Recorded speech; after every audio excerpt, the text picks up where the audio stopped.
Bonjour ou bonsoir à tous, vous qui regardez les vidéos, que ce soit le jour ou la nuit, ici DVD Pro Souvenirs. Et aujourd'hui, je crois que ça va être le dernier DVD TNA à reviewer, parce que oui, je n'ai pas encore eu d'autres nouveaux CD, à, à moins que j'en aurai peut-être demain, mais sauf que je sais bien que j'en ai eu un seul aujourd'hui, et je vous le montrerai tout à l'heure en vidéo. En tout cas, si je fais pas tomber le tas de CD que j'ai en face de moi, enfin à côté de moi, je devrais dire.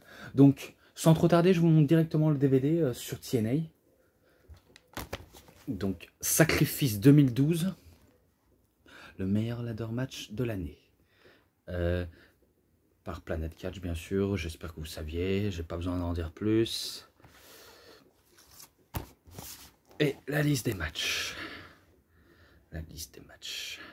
Et c'est commenté par Salian Varini et Gregoridis. Donc voilà. Et je sais bien que dans le bonus, il y a 2 matchs d'Impact Wrestling. Donc de l'émission Impact. Donc j'ai regardé, je ne peux pas vous en dire plus. Car on va citer ce qu'il y a eu dans ce show. Et attendez, je vais vite revenir. Aussi question médicale. Et trouver si j'ai raison ou tort à la plupart des matchs. Donc on se retrouve à tout de suite. Voilà, je suis de retour et maintenant on peut enfin commencer. Et par contre, ce que je remarque en regardant la carte, parce que quand je regarde sur Wikipédia et sur la jaquette édition Planet Catch, c'est que les matchs sont pas dans l'ordre.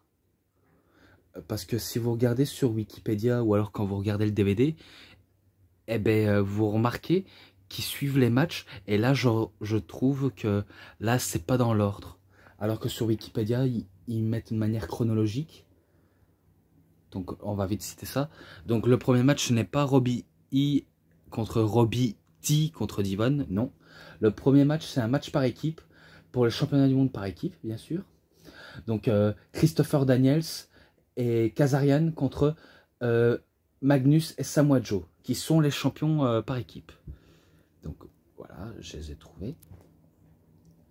Je peux pas vous en dire plus si ce n'est que c'était un bon match qui n'a peut-être rien d'exceptionnel, mais qui est, on va dire, un match sympa avant que les autres commencent. Donc ce match-là, ben, je lui mets un 3,5 pour le commencement. Et c'est victoire de Christopher Daniels et Kazarian, qui ont battu les champions et qui sont devenus les nouveaux champions.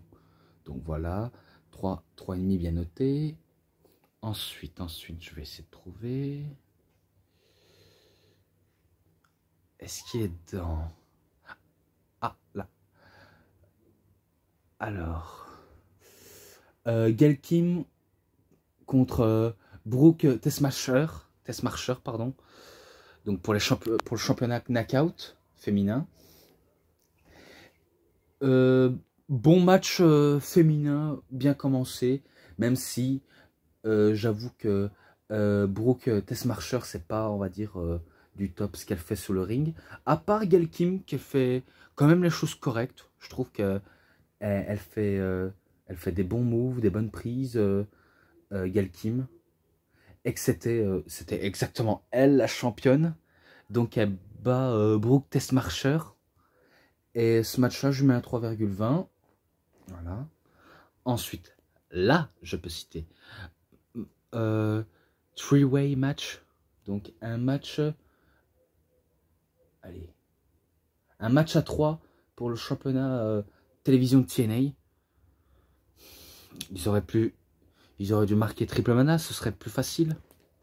À la place de three-way. Ouais, parce que match à 3, ben, on s'y perd un petit peu, mais là, c'est que un contre un, quoi. Même si on peut dire que c'est un match handicap. Donc de 2 contre 1. En tout cas, c'est ce que je vois ça. Entre Devon, Robbie E et Robbie D. Donc, juste pour le championnat de télévision. C'était exactement Devon qui était champion de télévision. Je me rappelle que Robbie E et Robbie D ne faisaient qu'attaquer Devon en l'attaquant au sol. Ouais, au sol. Même de l'extérieur à 2. Et que Devon, il essaie s'en sortir en les frappant tous les deux.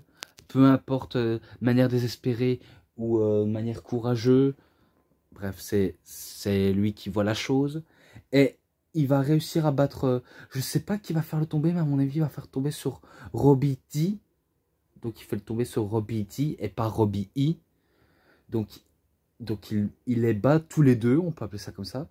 Et il conserve son titre. Et ce match-là, je mets aussi un 3,20. Voilà, rien d'exceptionnel, mais bon, vous avez compris. Ensuite, non, c'est pas là. C'est pas là. Là. Match 1 contre 1. Il n'y a pas d'enjeu. Entre Mr. Anderson contre Jeff Hardy. Arrête de flouter, s'il te plaît. Ouais. Mr. Anderson contre Jeff Hardy. Eux qu'ils avaient formé un temps une petite équipe qui n'avait pas duré longtemps, ça on savait. Et qui se sont affrontés, que ce soit 2010, 2011 et maintenant en 2012. Et là maintenant, est-ce que Jeff Hardy est en route vers la rédemption pour enfin capturer un titre? Eh bien, pas du tout. Car c'est vrai que je sais que j'ai vu les news comme quoi Jeff Hardy est retombé dans ses vieux démons et que ses addictions le suivent comme un aimant. Hein. Donc quel dommage pour Jeff Hardy hein, qui n'arrive pas à se défaire de ses démons et que ça lui suit encore aujourd'hui. À mon avis, il n'en finira jamais. À mon avis, quand on est dans l'alcool ou dans la drogue, ça devient profond mal-être. Et que c'est un peu comme un système de défense. Mais le problème entre système de défense et se soigner, il faut avant tout se soigner quand même. Car sinon, on ne peut plus vivre. On devient... on devient beaucoup plus toxico. J'ai pas d'autre à décrire, mais on devient beaucoup plus toxico et c'est pas forcément bon. Et encore moins pour sa santé. Donc, dommage pour Jeff. Mais bon, quand va-t-il se débarrasser de ce vieux démon? Je ne sais pas, hein, je suis pas médecin, je suis pas Jeff Hardy, je suis pas dans sa tête, je ne suis pas dans sa vie au quotidien, mais on veut qu'il guérisse et que, qui sait, il pourrait arrêter le catch pour prendre une bonne fois pour toute sa retraite. Car au moins il pourrait se reposer, qui sait, même manager les jeunes, hein. Ça peut l'occuper, enfin.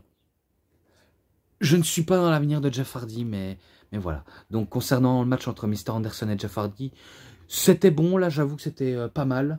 Même si c'était pas presque au bout de main event. Mais il était bon. Donc, loin d'être horrible. Car c'est rare d'avoir un match pas top des deux, que ce soit Anderson ou Hardy, en particularité. Là où je pensais que Jeff Hardy, en pleine route vers la rédemption, pourrait battre Mr. Anderson, eh ben c'est Mr. Anderson qui bat Jeff Hardy. Donc il le bat. Et ce match-là, je vais faire comme j'ai fait avec le Genesis. Mais c'est pas peut-être du même niveau, mais je lui mets un 3,50. Donc voilà, je mets un 3,50, même si c'est pas le main event. Mais il était bon. Donc voilà, 3,50 avec victoire de Anderson. Et j'ai plus rien d'autre à dire à ce match.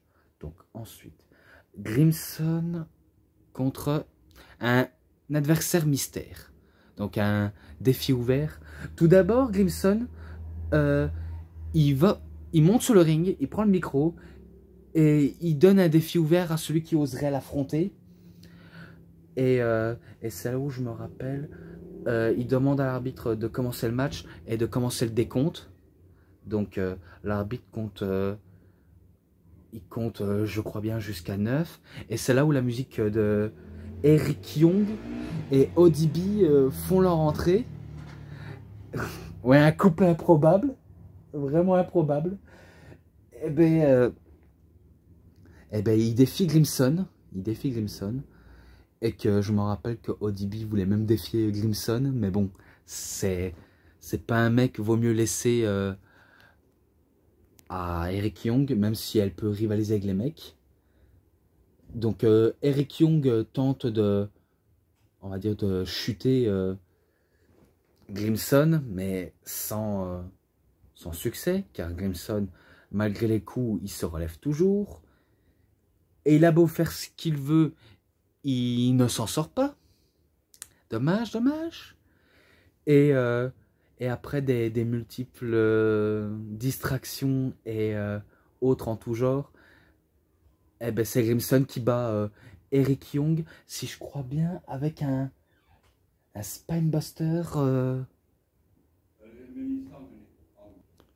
Excusez-moi, j'ai dû un petit peu couper car mon père me parlait, donc j'ai dû un petit peu couper, mais voilà.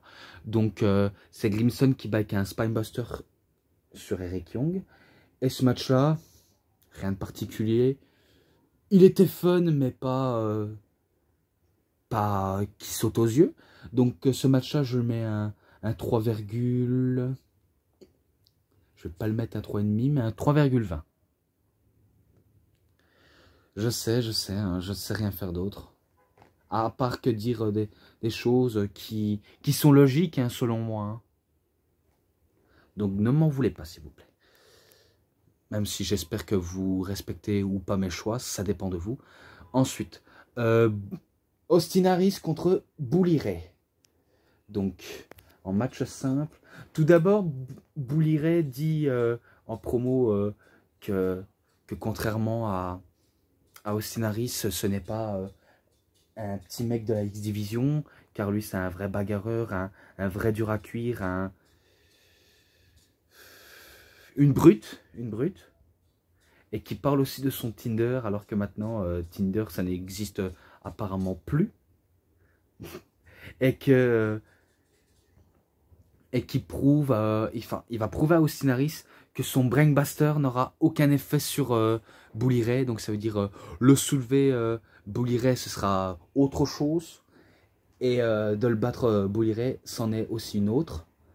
Et bien pourtant là il s'est totalement gouré Bully Ray, car Austin Harris bat avec sa prise de soumission, je sais plus comment il l'appelle, mais sa prise de soumission, je ne sais plus comment il l'appelle. Et je me rappelle que Célian Varini n'arrêtait pas de dire que Austin Harris était enfin un mini-pouce. On va dire quelqu'un qui était petit, qui n'arrivera pas face au gros poids lourd. Et qui avait même aussi le frère du monstre Abyss, qui était, on va dire, dans le public.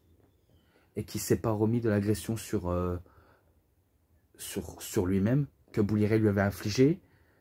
Et que il y avait même Abyss lors du bonus qui disait t'avais pas qu'à te mêler aux histoires au frère de justement son frère à Abyss. Donc et suite qu'il avait, on va dire, poussé le frère d'Abyss près de la rampe d'entrée, et ben il soumet face à la prise spéciale de Austin Harris, et du coup ben, c'est Austin Harris qui bat Bully Ray, et ce match là je lui mets un 3,40, car il était top, il était vraiment top. Et l'autre il va évoluer, un match 1 contre 1, Kurt Angle contre AJ Styles, aussi un très très bon match, et toute l'histoire mise sur le fait que AJ Styles aurait trompé sa femme avec Dixie Carter. Et même moi, je savais même pas. Je sais bien que dans on va dire, il y a quelques youtubeurs américains. Par exemple, si je crois bien, Wrestling What's Regret, je crois, ou Wrestling What Culture, parle sur Rise and Fall of TNA. Et même Rise and Fall of WCW. Bien sûr, pas le coffret, hein, pas le coffret, mais version vidéo à eux, à leur sauce. Et ben ils en parlent sur les choses de la TNA. Et ben là ils expliquent que AJ Styles avait trompé sa femme avec Dixie Carter. J'ai un peu dur à avaler ça, mais voilà, tout le monde peut tromper l'autre. Et ainsi va la vie. Mais bon. Donc le match était particulièrement bon, malgré ce qu'on peut dire sur AJ Styles, malgré ce qu'on peut dire sur Kurt Angle, ils nous prouvent qu'ils savent manier un très beau combat. Donc ils montrent c'est qui les résistants et les plus forts d'entre eux. Eh ben malgré tout, c'est la fureur et l'intelligence de Kurt Angle aura raison d'AJ, car Kurt Angle bat AJ Styles avec Ankle Lock, donc il gagne par soumission. C'est victoire de Kurt Angle, bien sûr. Et ce match-là, comme j'ai mis avec Mr. Anderson et Jeff Hardy, je lui mets un 3,50. Et l'autre, il évoluera. Donc voilà. Match de l'échelle pour le championnat du monde poids lourd de la TNA. Bobby Roode, cette fois-ci, contre Rob Van Dam. Et voilà.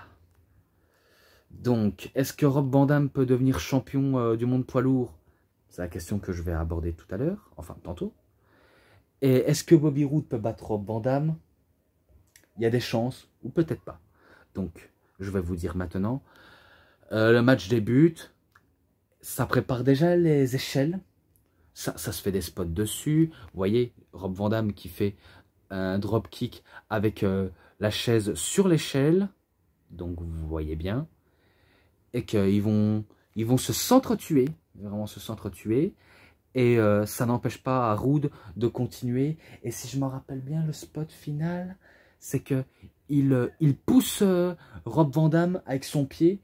Et que Rob Van Dam finit la nuque, la première, sur la chaise et l'échelle.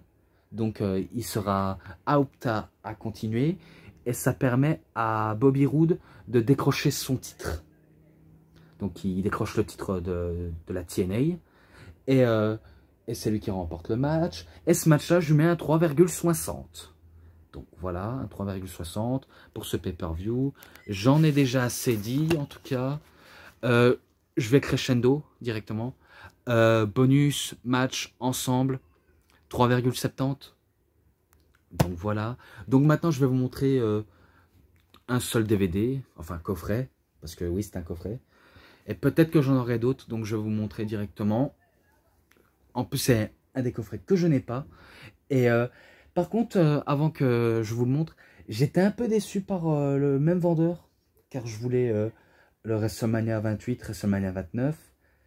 Et finalement, ben, il a dû me rembourser. Ça n'a pas lié, enfin, ce n'est pas lié avec le coffret que j'ai actuellement. Rien à voir.